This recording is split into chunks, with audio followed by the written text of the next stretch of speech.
fellow classmates and Professor Hayden. My name is Casey Bartosik and I am currently living in Pristina, Kosovo, where my husband and I are serving for 1 year at a church here, so my observations were done here in the country of Kosovo. I chose to focus on two different relationships, a friendship and a personal relationship. For the friendship, I chose two mutual friends of mine.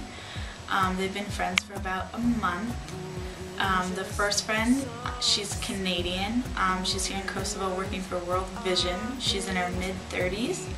The other friend, she's in her early 20s and she is from Idaho, and she is here teaching at the American High School. So for a few weeks I just observed their interactions, how they communicated with each other, that sort of thing. I noticed in the beginning they were more shy, more careful about what they were willing to share about their personal lives, but as time went on they were more forthcoming and were willing to disclose more information about themselves. In the beginning it was more, where did you grow up, what kind of jobs have you had, but as it moved on, it moved into relationships, what are your goals, struggles you've had, just more personal details of their life. And I especially paid attention to their body language.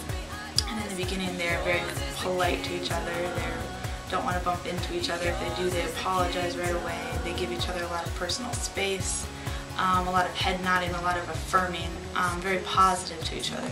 But towards the end, they're feeling more free to hug or hug goodbye or just be closer to each other, be more sarcastic with each other, tease each other. The other relationship I observed was a personal relationship. These were also friends of mine, but they're married. They are Kosovar Albanians. They've been married for about 3 years. The husband works here at the Protestant church. He's on staff. And the wife works as a translator in the courts. She translates things from English into Albanian or Albanian into English. So I observed them for a few weeks.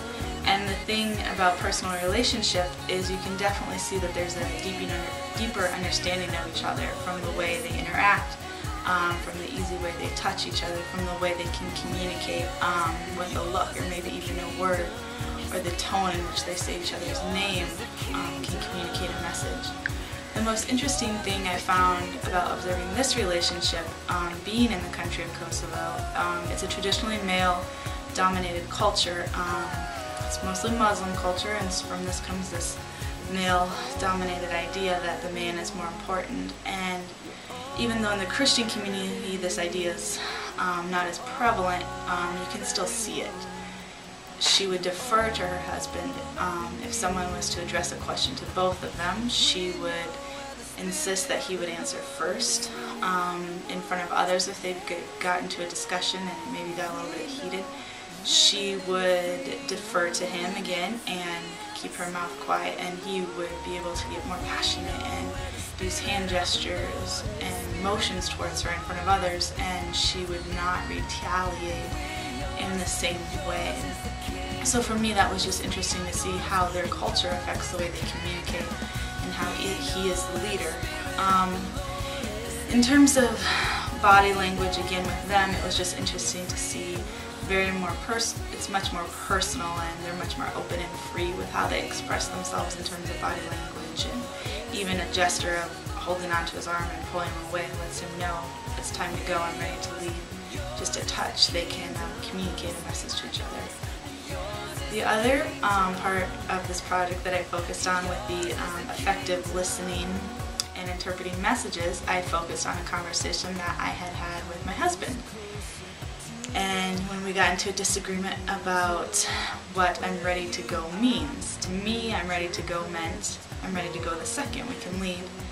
To him it meant, yes, I'm ready to go, but there's still a few more things I need to do.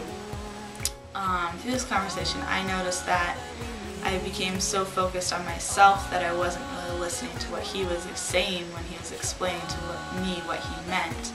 I was so focused on my frustration and my understanding of what the words meant and what he was saying just didn't make sense. So from this, it just reaffirmed to me that words are just symbols, and the person who is speaking them or writing them gets to decide what they mean. And and whatever they decide it means, they are correct.